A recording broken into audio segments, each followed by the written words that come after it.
Eccoci pronti con i pronostici riguardanti il campionato di Serie D. Guardando la classifica possiamo notare certamente un Catania ormai avviato verso la vittoria finale del girone, in testa con 57 punti. Al secondo posto il Locri 1909. La partita più importante certamente la gioca proprio il Locri, che sarà di scena in un campo certamente difficile, quello della Vibonese. Da lì probabilmente dipenderà anche il risultato finale per quanto riguarda questa classifica del girone I. Un'eventuale sconfitta del Locri 1909 permetterebbe a questo punto alla squadra di Ferraro di allungare ancora di più in classifica.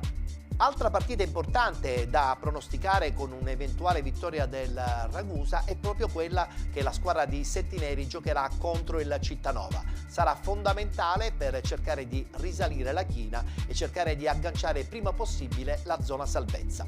Adesso parliamo del girone B del campionato di eccellenza e lo facciamo guardando la classifica, dove troviamo al primo posto l'Enna Calcio. Un Enna Calcio che giocherà in casa una partita certamente impegnativa contro la Don Carlo Misilmeri, attualmente al quarto posto in classifica.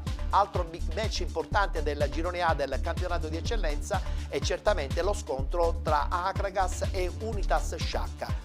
Per quanto riguarda il girone B del campionato di eccellenza, attualmente al primo posto abbiamo la nuova Igea Virtus, mentre al secondo questo straripante Siracusa Calcio, che proprio domenica giocherà una partita di fondamentale importanza contro la terza in classifica.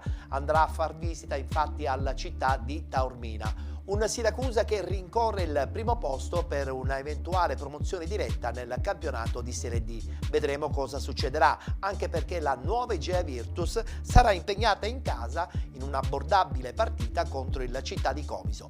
È tutto per quanto riguarda i pronostici di questa domenica. Appuntamento alla prossima settimana.